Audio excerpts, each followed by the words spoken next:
Hoje nós estamos no capítulo 2.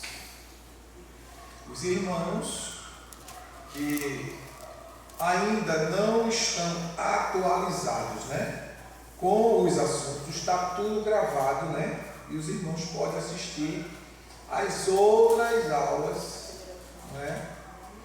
que foram feitas há semanas atrás.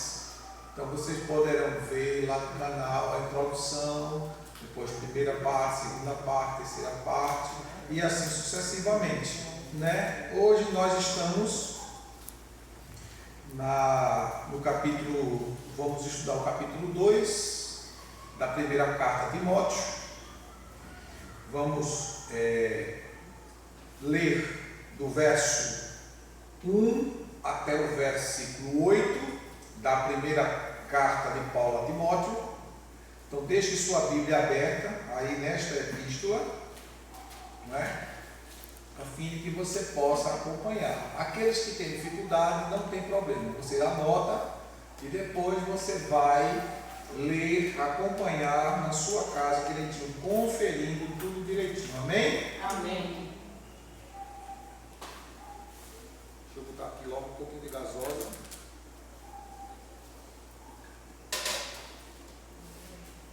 Vamos lá?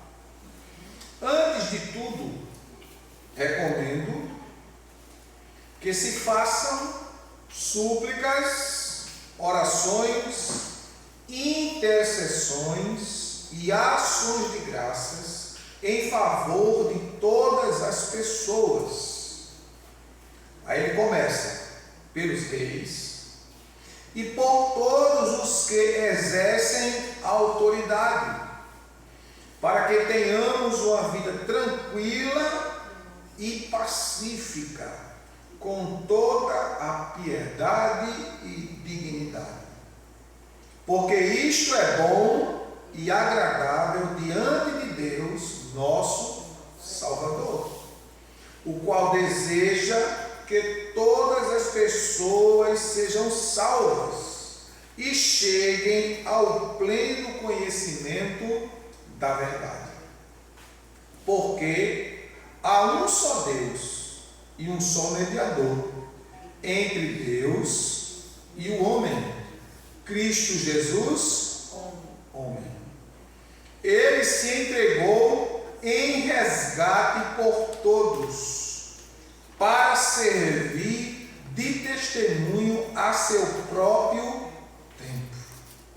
Afirmo-vos a verdade e não minto, ao declarar que para isso fui designado pregador e apóstolo, mestre dos gentios na fé e na verdade.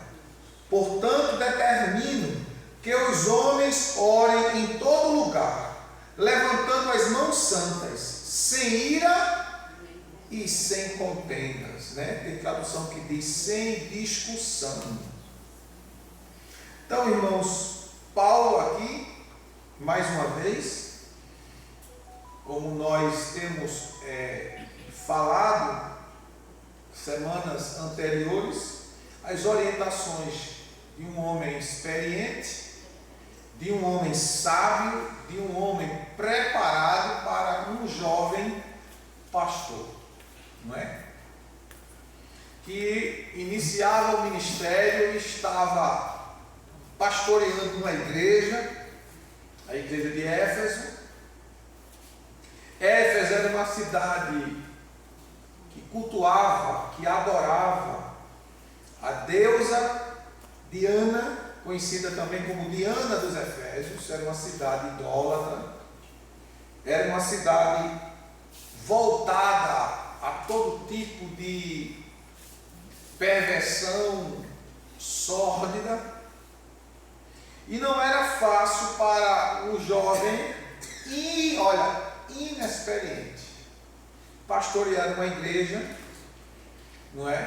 dentro de uma cidade que era uma metrópole, uma das maiores metrópoles daquela época, em evolução. E Paulo traz a Timóteo orientações principalmente com relação às autoridades constituídas. ele, como nós acabamos de ler, ele diz que é do agrado de Deus, e ele recomenda que se façam orações e intercessões por todos os homens, mas primeiramente, por aqueles que exercem liderança. Por que isso? É essencial a gente entender isso. A oração por todas as pessoas, principalmente pelas autoridades constituídas, porque isto é bom e agradável diante de Deus. O motivo de orarmos primeiro pelas autoridades é porque a bênção de Deus vem por aqueles a quem Deus constituiu como liderança. Como liderança. E a gente não pode fugir, mesmo que a gente não goste, não aprove, não concorde com o governo, não é? Aquilo que ele pensa ou aquilo que ele faz e suas ideologias, nós devemos incessantemente orarmos. Porque o objetivo da nossa oração, ele diz aqui, tranquilo, no versículo 2, do capítulo 2, ele diz no final do versículo 2, para que tenhamos uma vida tranquila e sossegada, com toda a piedade e dignidade. Porque a oração, irmão, não importa o governo, a oração muda. Aleluia. Glória a Deus. Muda quadros e muda situações.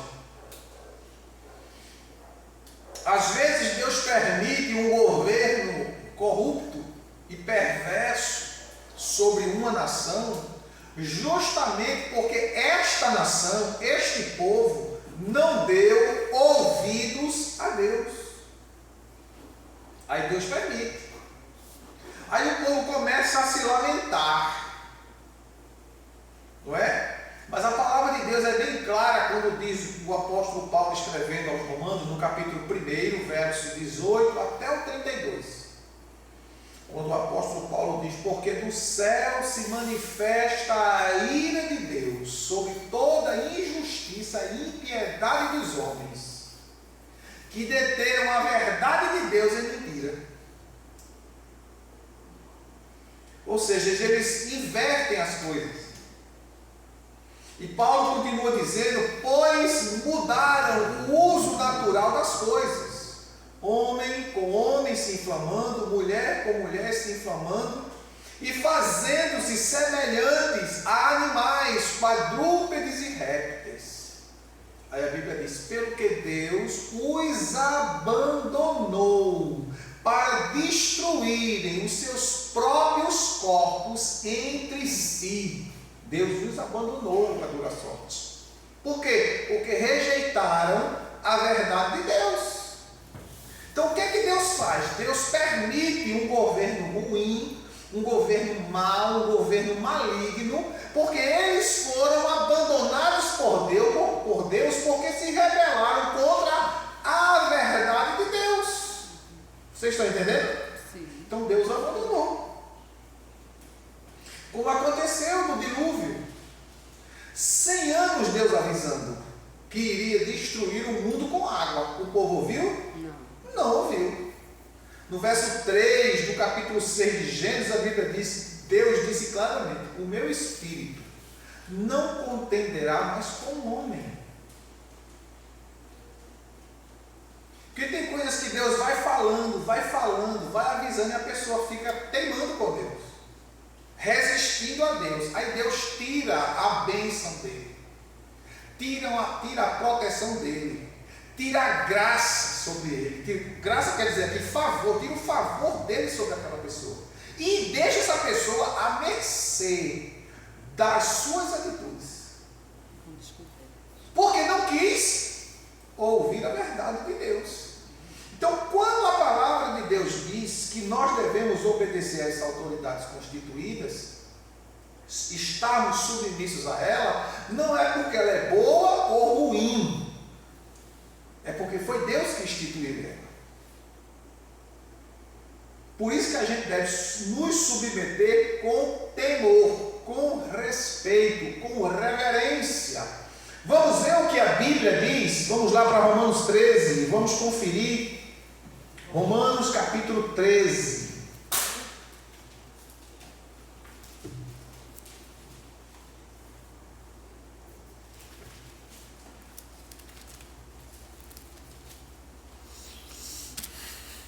Romanos 13, verso 1 em diante, Paulo diz: todos devem sujeitar-se às autoridades superiores, porquanto não há autoridade que não venha de Deus.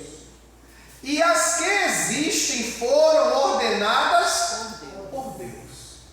Portanto, quem se recusa a submeter-se à autoridade está se colocando contra o que Deus instituiu. E aqueles que assim procedem trazem condenação sobre si mesmo. Versículo 3. Porque os governantes não podem ser motivo de temor para os que praticam o bem, mas para os que fazem o mal. Não queres sentir-se ameaçado pela autoridade? Faz o bem e ela te honrará, pois ela serve a Deus para o teu bem.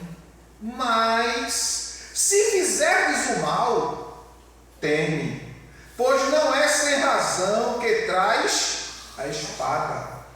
Ela é serva de Deus, agente da justiça, para punir quem pratica o mal. Portanto, é imprescindível que sejamos submissos às autoridades, não apenas devido à possibilidade de uma punição, mas também por causa da consciência. Eu me submeto, eu obedeço por causa da minha consciência com Deus. Verso 6. Por esta razão, igualmente pagais imposto, porque as autoridades estão a serviço e seu trabalho é zelar continuamente pela sociedade. Dai a cada um o que lhe é devido. Se é imposto, imposto. Se tributo, tributo. Se temor, temor. Se honra, honra. Agora observe no verso 6. Por esta razão pagar imposto. Por que a gente paga imposto? Para que as autoridades desenvolvam suas funções estatutárias governamentais. Porque se a gente não pagar imposto, o Estado não funciona. Não é quem paga o salário do presidente, dos deputados, dos governadores. São os impostos. Quem é que paga os impostos? O povo, a sociedade. Então eles são sustentados por nós. E a Bíblia é bem clara comigo. Por esta razão você paga imposto. Ou seja, a gente paga para manter eles. Para que eles exerçam a autoridade de forma justa e digna. Por isso que nós precisamos continuamente interceder pela nação. A gente se esquece, irmãos, da essencialidade disso. Isso é muito importante. A gente ora pelas famílias, é bom. Ora pelos que estão enfermos, é bom. Ora pelos que estão em luto, é bom. Os que estão nos vícios, é bom. Os que estão nas ruas, é ótimo. Mas tudo isso, ele só funciona quando a autoridade consegue enxergar o verdadeiro papel que ela tem diante de Deus para com o povo.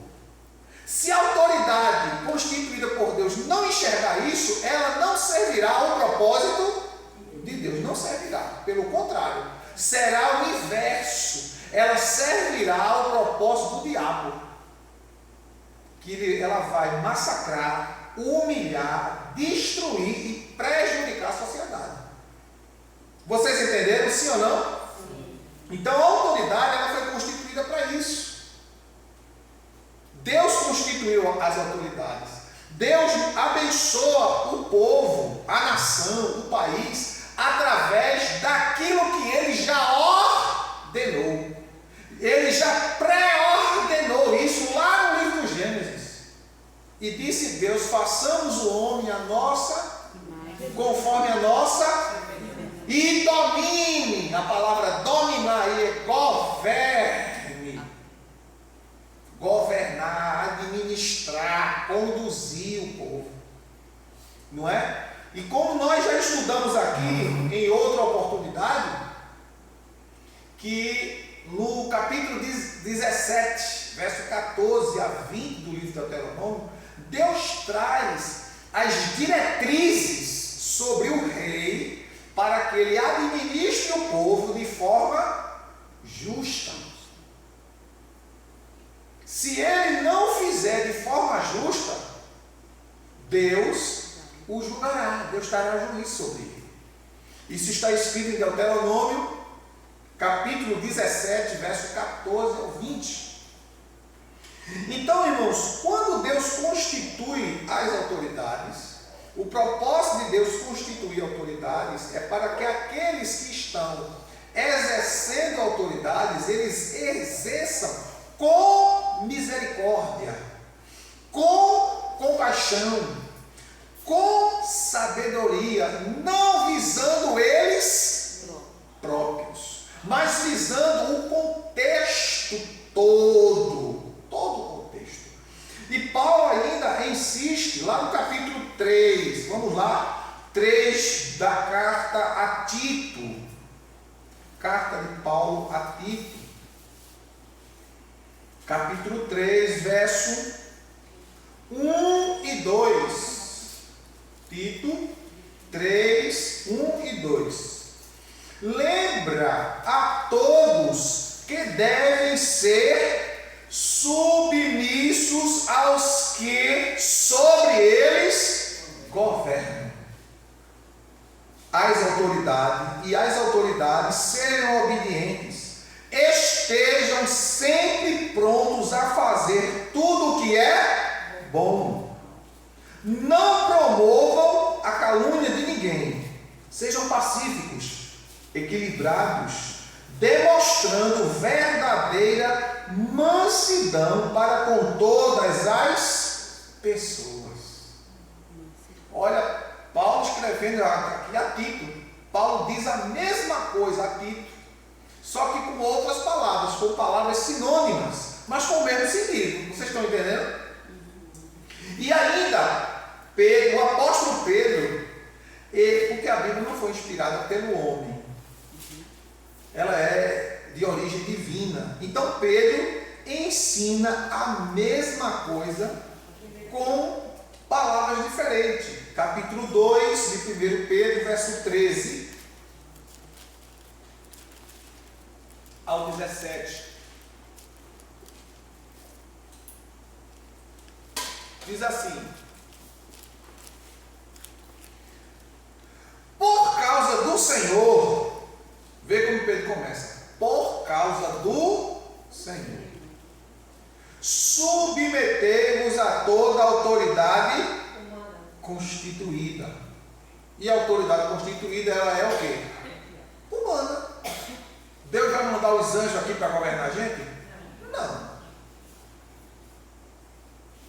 A Bíblia diz que quando Deus fez o jardim, capítulo 2, versos 7 e 8 do livro do Gênesis, Deus colocou o homem lá para cuidar, governar o jardim. Deus não mandou o anjo. Deus colocou o homem. Vocês estão entendendo? Então, por aí vocês têm uma ideia de como é difícil você governar, administrar. Porque as pessoas não conseguem enxergar o que você está enxergando. Sabe o que dizem? Só quer mandar. Só quer estar certo. só tem razão.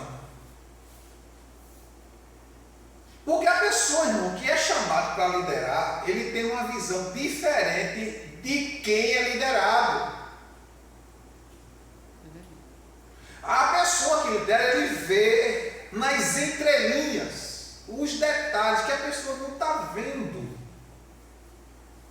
Assim não, porque alguns dizem, né? Você inventa muito. Você cria muita coisa. Você fantasia demais. Você quer tudo assim, é do seu jeito. Mas tem que ser do jeito do líder. Como é que não vai ser? Se ele está liderando, tem que ser do jeito dele. Não pode ser do jeito do liderado. Quem tem essa ideologia, essa visão da liderança ser do povo e não ter uma cabeça, é uma ideologia esquerdista. Chama-se a liderança do proletariado. Quem vai governar é todos. Todo mundo vai falar e no final das contas ninguém faz nada. Porque não tem uma mente central que defina, que dê a direção para que outros sigam. Os demais sigam. Se não fosse assim, irmãos, Deus não iria instituir um cabeça. Agora entenda que aquele que lidera, ele tem mais responsabilidade do que todos, porque ele vai prestar conta de cada ato que ele fizer. Não tem para onde ir. Ninguém vai fugir disso. Veja como o Apocalipse diz, lá no capítulo 20, verso 11, quando fala do juízo final. A Bíblia diz que reis, governantes, estarão diante do trono. Eles vão prestar conta só da vida deles? Não. Dos outros também.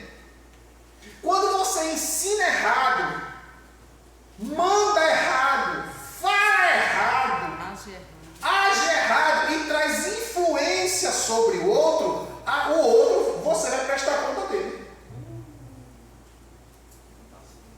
É conivente. O capítulo 18 do livro do profeta Ezequiel diz: olha, toda alma que existe é minha. A alma do pai é minha, a alma da mãe é minha, a alma do filho é minha, a alma que pecar, essa morrerá. Aí Deus diz a Ezequiel: se tu ver o ímpio e não advertires ele do seu mau caminho, o sangue dele eu vou requerer da tua mão. Veja. Então, às vezes a gente fica, as pessoas querem ser crente, mas querem ser um crente de todo jeito. Não é da minha maneira, não é da sua maneira, é da maneira da Escritura. Do que está escrito. Então, quando a Bíblia diz assim, olha, voltando aqui, no verso 13 de 1 Pedro, do capítulo 2: por causa do Senhor, submetemos a toda autoridade constituída entre os povos, seja ao rei como principal monarca, seja aos governantes como por ele enviado, para punir os praticantes do mal e honrar os que fazem o bem. Porque a vontade de Deus é que pratique o bem e caleis a ignorância dos insensatos, considerando que sois livres. Não useis a liberdade como pretexto para fazer o que é mal, mas vivei como servos de Deus. Tratai todas as pessoas com a devida reverência. Amai os irmãos, temei a Deus e honrai ao rei. O rei é o quê? O rei é Deus? Não, o rei é o quê? É um homem, mas é um líder que está investido da autoridade de Deus. Então, quando você desonra o homem que está investido de autoridade de Deus, você está desonrando a Deus. Eita, Jesus, cuidado. Isso está escrito ou não está escrito? Está escrito. Não te sei. Quando você bate de frente, ele está errado, a autoridade está errada, deixa Deus fazer. Vai orar. Vai orar. Como Deus fez, a gente tem um exemplo muito nítido, muito claro na Bíblia. Deus levantou Elias, Deus já levantou Jeremias para bater de frente com o rei. Porque o rei estava fazendo errado, estava indo na direção contrária aos princípios de Deus. Deus levanta Elias e diz: vai a Acabe e diz a ele. Deus mandou ele fazer, ele não foi por conta própria. Ele foi debaixo da ordem da voz de Deus. Aí deu tudo certo.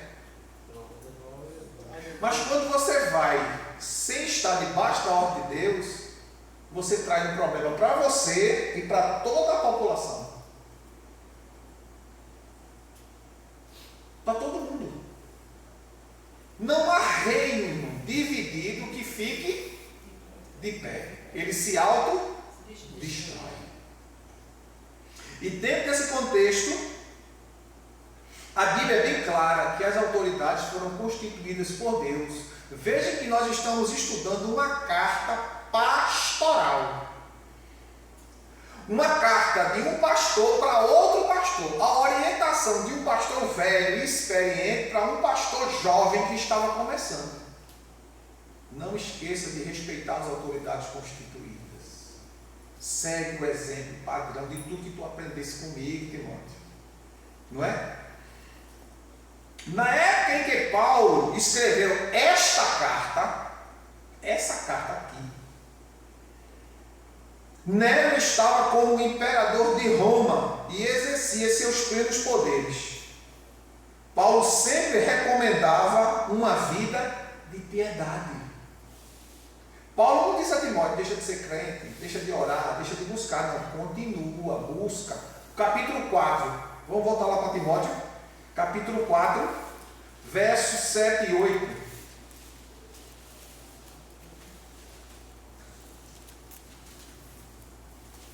Paulo diz assim: mas rejeita as fábulas profanas e os falatórios dos insensatos. Exercita-te, porém, na piedade. O exercício físico, de fato, é de algum valor. No entanto, a piedade para tudo é proveitosa, porquanto traz consigo a promessa da vida presente e futura. Paulo está dizendo a Timóteo: olha, o exercício físico é muito importante, mas se tu viver uma vida de piedade, tu vai beneficiar a tua vida agora e no futuro. Muita gente acha que o que é piedade? Eu falei isso a semana passada, ou retrasada. Piedade de pietismo, dedicação, compromisso diário com Deus, vida diária com Deus. Onde você cultiva uma vida de oração, de leitura bíblica, reserva o seu tempo com Deus. Diariamente, você reserva aquele tempo com Deus. Seja de manhã, seja à tarde, seja à noite, não importa a hora, você tem que ter esse seu momentinho de orar, de meditar na palavra, de avaliar você. Examine-se, pois, o homem a si mesmo. A gente fica: mas rapaz, fulano falou isso de mim. A Bíblia diz: quando somos julgados, estamos sendo repreendidos pelo Senhor. Quando alguém julga a gente, é Deus dizendo assim: acorda, te orienta. Quem é tu? Quem é tu para me julgar? A Bíblia manda a gente julgar, irmão. A Bíblia manda a gente julgar.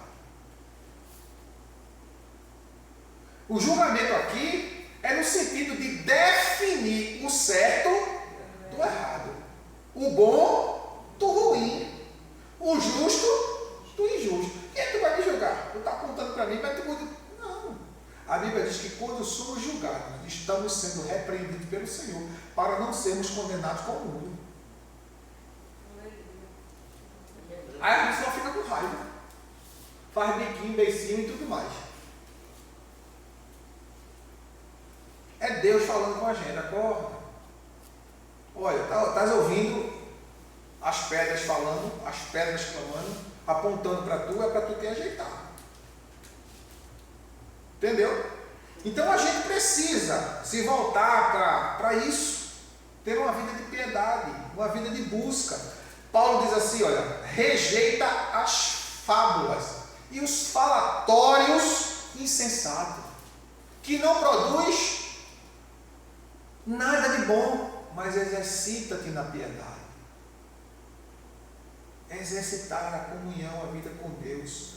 E depois que Paulo instrui a Timóteo sobre as questões de convivência com as autoridades constituídas, Paulo agora traz para Timóteo um assunto muito difícil naquela época. Por quê? Porque Paulo agora está ensinando a Timóteo a falar com as mulheres gregas.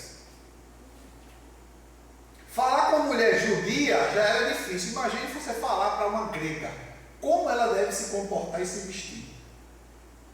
Visto que as que haviam se convertido da idolatria, do culto a Diana, agora elas precisavam andar de forma decente, digna do Evangelho. Aí Paulo diz, vamos lá, no versículo 9 em diante, capítulo 2.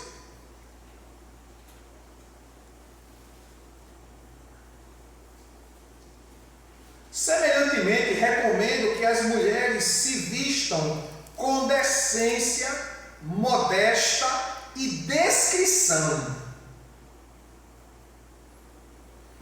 Decência, modéstia e descrição. Ou seja, ela deve se vestir bem, mas não devem ser roupas escandalosas.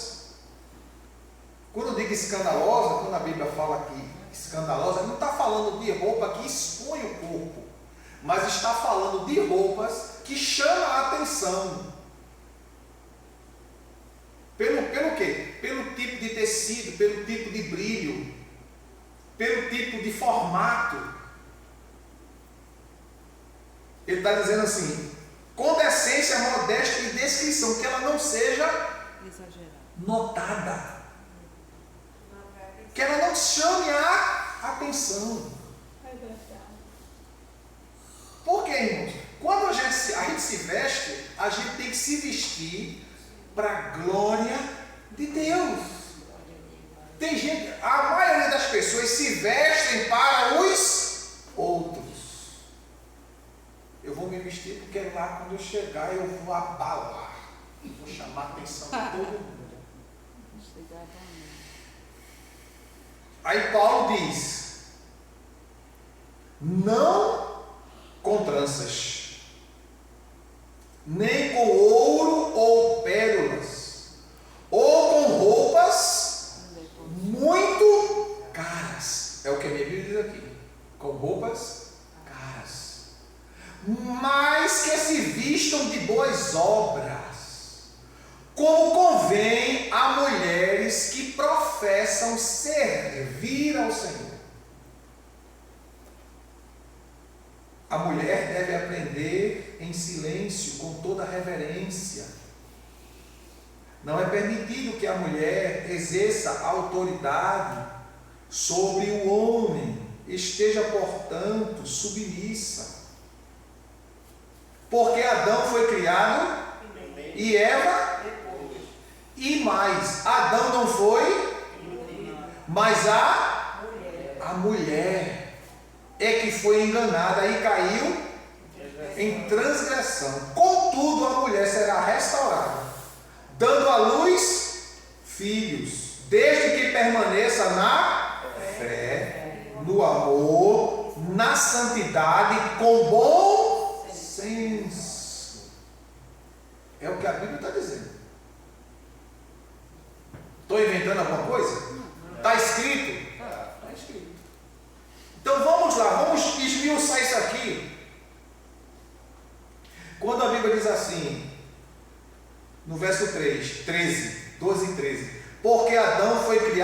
ele e depois Eva.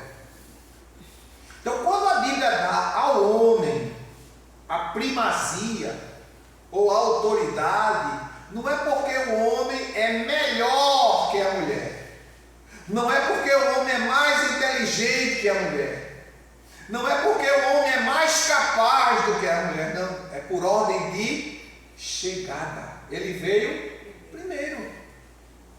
Ele foi criado primeiro. Então ele recebeu a primazia porque ele foi criado primeiro. Se Deus tivesse feito a mulher primeiro, quem tinha autoridade era a mulher, mas foi o homem. Não é porque ele é melhor, é porque ele foi criado primeiro. E o texto está claro, porque Adão foi criado primeiro e Eva depois. E aí, irmãos, partindo disso, os apóstolos, eles usavam a expressão original grega, katastole, que significa traje, roupa, vestimenta, para referir-se ao comportamento geral do cristão, e não apenas a um estilo único de se vestir. Veja bem, viu? Presta atenção. Paulo e Pedro, por exemplo, recomendam às mulheres especialmente que usem a moda e não sejam usadas pela moda. Vocês entenderam? Sim. Que elas usem a moda, mas que a moda não use elas. Pois a maneira como nos vestimos revela muito sobre o que pensamos de nós mesmos e como gostaríamos de ser tratados. Portanto, as mulheres cristãs devem, de certa forma, criar a sua própria moda. Que hoje está ao contrário. Isso está na moda, não. A moda quem faz é você. Você não segue a moda. Por isso que o apóstolo Paulo diz: e não vos conformeis com este mundo. Se você vai para a linguagem grega que foi escrito esse versículo, o apóstolo Paulo está dizendo assim no grego: não tome o modelo, o padrão, a forma de vida daqueles que estão no mundo. Vocês estão entendendo? Então, a mulher, o homem crente, ele tem a moda dele. A moda dele qual é? É a que está na Bíblia. É a que está na Bíblia. É o que a Bíblia ensina. Não pode sair fora.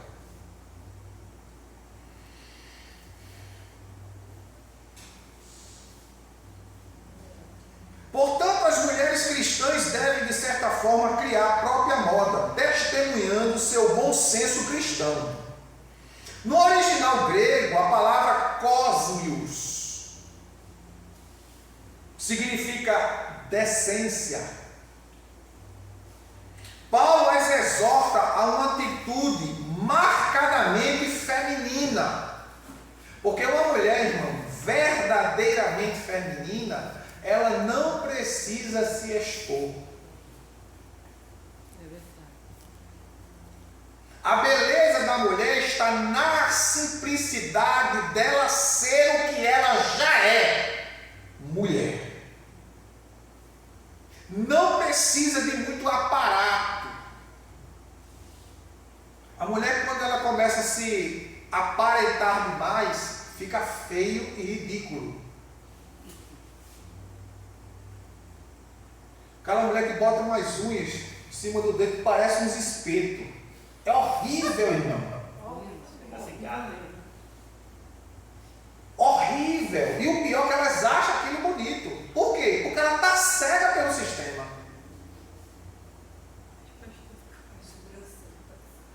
Não é? Bota um cílio que quando ela pisca o olho parece que ela está abanando a cara da pessoa. Nada contra quem coloca, não. Né? Dentro de uma medida é até bonito, mas tem umas que botam tão grande que quando ela pisca o olho parece que está abandonando o outro. Que isso? De tão grande que é. Os cílios, aqueles cílios postiços. Não pode nem chorar. Não cai. Vocês estão entendendo? É uma mulher toda artificial. social que você olha assim, que o povo se encanta. Olha no status dela do Instagram, do Facebook, seja o que for. Menino, que mulher linda, parece que essa mulher. Mas quando você vai ver a história, o peito não é original, a cintura não é original, a bunda não é original. É tudo comprado, construído. A unha assim de cabelo. Se ela perder aquilo ali, quantas pessoas têm perdido a vida? Quantas mulheres você tem? Mulher que não tinha nada para fazer, mas ela foi fazer uma lipoaspiração e morreu. O que ela tinha para tirar? Nada. Não, porque ela queria ficar mais bem feita, mais bonita fisicamente, porque ela vive daquilo ali. Se ela não se sentir adorada, elogiada, a vida não tem sentido para ela. É uma vida vazia, oca. Vive de se exibir. Elogios, mais elogios. São narcisistas. E tem homem que se ilude com essas coisas. Umas unhas horríveis, o rosto toma tanta da coisa para ficar toda definida, que o rosto, você olha para ela, parece que o queixo está duro. Botaram uma ferradura aqui no queixo, ela fala. O queixo está quadrado. Você não vê? Tem uma senhora de quase 300 anos que está na mídia aí, que ela botou tanta coisa no queixo que ela está falando assim. O queixo duro. De tanto do bagulho que botou na cara. Tem que orar por ela, meu Deus. Por quê? Porque depende da imagem. Quer lutar contra o que é natural. Todo mundo, irmãos, todo mundo que é bonitinho, um dia vai ficar feinho também. Não tem como escapar, não. É verdade. Tem cabelo, um dia vai ficar careca. Pode. É magrinho, um dia vai ficar buchudo. Não tem como fugir. Né? Não é? Janine parecia Alice, só tinha pele e osso. Olha como está agora. Não é? Eu não tinha esse bucho. Ó. Não tem como. Tio Adelso tinha cabelo, hoje não tem mais. Isso é o normal, é o natural. É você querer lutar contra. Eu não estou dizendo, irmãos, que a pessoa não se cuide, não. Se cuide. Se você tem condições de se cuidar, agora se cuide com os pés no chão, com a realidade. Uma boa alimentação, fazer exercício. Mas você ir de encontro à natureza, tirar o que não deve ser tirado, colocar uma coisa que não pertence ao seu corpo. Quantas pessoas que fizeram cirurgias, que botaram silicone, hoje estão tirando? As doenças que estão sendo provocadas, porque aquilo não pertence ao corpo da pessoa. É um agente invasor. As pessoas vivem disso, de aparência. E como diz o apóstolo João, a aparência deste mundo passa. Mas a palavra de Deus garante, mas aquele que faz a vontade de Deus permanecerá para sempre. Glória a Deus. Então se cuide, se preserve, zele pela sua saúde, mas tudo dentro da medida, como diz o apóstolo Paulo, com ordem e decência. Ordem e decência, sem ultrapassar aquilo que a Bíblia diz. Então a palavra de Deus nos exorta, Paulo ensinando aqui, que uma mulher feminina, ela é marcada pelo bom senso que ela tem. Eu quero que vocês olhem, façam uma comparação de uma mulher da realeza com uma mulher que não é da realeza. Eu duvido você pegar Kate Middleton, que é a esposa do príncipe Harry, neto da rainha Elizabeth. Se você ver as unhas dela daquele tamanho, né, tudo cortadinha. Bem cortadinha. E é curta, não é aqueles espetos, não é bem curtinho. Não é aqueles esmalte extravagante, é sempre aqueles esmalte discreto. A roupa muito bem composta, maquiagem leve, é da realeza. Aí você vê essas mulheres que não servem a Deus, como eu citei, as mulheres parecem uns espelhos de churrasco, os cílios que parecem umas vassouras de piaçava, cheia de tatuagem, bota uma tatuagem que começa lá na canela, sobe pro dedo da bunda, sai nas costas, bota um short e acha que está balando. Não, irmão. Isso não convém a crente, a mulher de Deus. Não convém. Aquela roupa ligada, torando. Eita, Jesus de Nazaré. É com decência.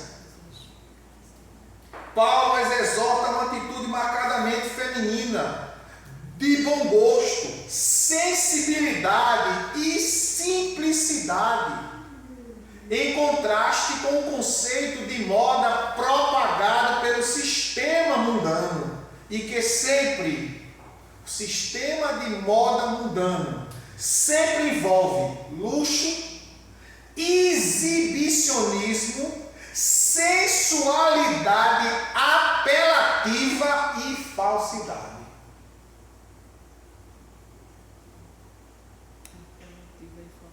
Esse é o sistema de moda do mundo. Do crente não. Da mulher de Deus não. Do homem de Deus não. Não é aquela pessoa, olha, não é pecado, viu, ir para a academia fazer exercício não. Mas você vai lá fazer exercício, você não vai se exibir não. Você vai cuidar da sua saúde, da saúde do seu corpo, do seu bem-estar. Mas você não vai se expor. Porque quando você se expõe, você expõe seu marido. E quando o marido se expõe, ele se expõe a esposa.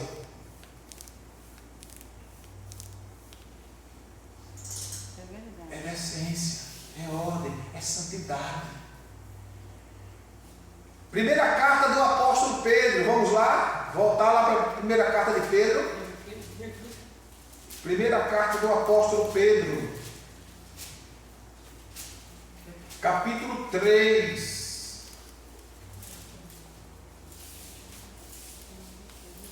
Vamos começar no versículo 1 até o versículo 4.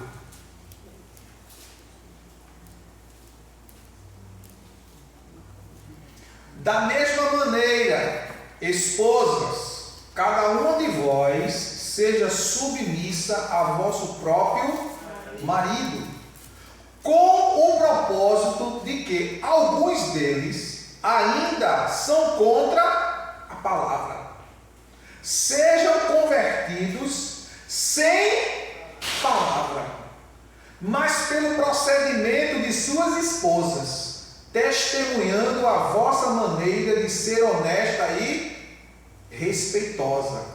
Portanto, o que vos torna bela e admirável não deve ser os enfeites externos, como as tranças do cabelo, as finas joias de ouro ou o luxo dos vestidos. Pelo contrário, esteja em vosso ser interior, que não se destrói nem se desvanece, toda a beleza que se revela mediante um espírito amável e cordial, o que é de grande valor na presença de Deus. O que é que Paulo está dizendo aqui? Que as vestes da mulher sejam as vestes interior. Aí vem a palavra catastol. Que as vestimentas sejam aquelas que estão no íntimo. E que essas vestimentas sejam manifestadas, vistas fora. Através de quê? Através das pessoas. De um espírito amoroso, cordial e tratável. Está escrito assim ou não está? Está ou não? Está ou não está? Está escrito. Verso 5. Aí ele diz assim, olha. Porque antigamente era o quê? Desse modo que as santas mulheres que esperavam em quem? Costumavam vestir-se. Elas eram dóceis, cada qual para com seu próprio marido. Como Sara, que obedecia a Abraão e o chamava-lhe de Senhor. Aí Pedro diz: dela sois filhas, se praticardes o bem sem qualquer receio. É o que está escrito. E não é fora da Escritura, tem que ser dentro da Escritura. Nós não podemos fugir disso. O verbo grego aqui da palavra sujeitar, a gente não leu no verso 1? Da mesma maneira, esposas, cada uma de vós seja submissa a vosso próprio marido. A palavra sujeitar aqui nesse texto, ela é usada nessa orientação aqui, ela tem a mesma raiz e em sua forma imperativa, que é um verbo. Então, dentro da distinção, não é da distinção, quando você começa a distinguir, dividir, substantivo, adjetivo, verbo, esse verbo é imperativo. É hipotagetes. Hipotagetes, a palavra grega, que significa colocar-se espontaneamente sob a missão do outro. É quando ela se coloca voluntariamente para a missão do marido. Porque o sucesso do marido será o sucesso dela. Isso é submissão. Pastor, isso era antigamente, a palavra de Deus não mudou. Verdade. Glória Glória a Deus. Porque se a gente, irmãos, começar a olhar a quem errou e não fazer o que a nós compete, a gente não chega no céu. Porque a gente tem que fazer o certo, independente de quem esteja fazendo errado. Porque quem está fazendo errado, Deus é quem vai julgar ele. Deus é quem vai se encontrar com ele. Deus é quem vai cobrar dele. Ou dela. Dele ou dela. Não tem para onde ir. A missão aqui, nesse texto, é a construção de um lar confortável para a família. O que é que Paulo está dizendo para Timóteo? Para que ele ensine isso, a fim de que o lar cristão ele se desenvolva dentro de um respeito, dentro da honra,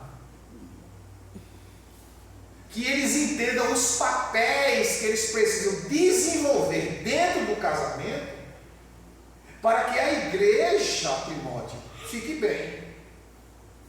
É uma carta pastoral para um jovem pastor instruir a igreja, porque quando a família está bem, a igreja está bem, porque a igreja é composta por famílias. Se a família não está mal, vai estourar a bomba da igreja. Sociedade, escola. E ainda pode dizer assim, ó, o pastor defende Janine e é contra o marido. Não. O pastor aqui não está para defender um e ficar contra outro, não. A gente tem que ir pela lógica, pelos fatos, pelo que a Bíblia diz. Pastor não tem imposição. Nesse sentido, não. O pastor tem que ensinar o que a Bíblia mostra. É pela palavra. Sabe o que às vezes, irmãos, uma pessoa tem um bom casamento e ela ou ele destrói o casamento? Não é porque o cônjuge é ruim. É porque a pessoa casou e não consegue ver o reflexo do outro. Ela transfere o reflexo dela para o outro. Você está entendendo o que eu estou falando? Ela pega aquilo que está dentro dela e bota para o cônjuge. E faz o cônjuge ser aquilo que ela é. Ela quer que o cônjuge seja aquilo que ela é, mas ele não pode. Aí ela transfere aquilo para ele. Aí acaba destruindo o casamento, o relacionamento. Não é?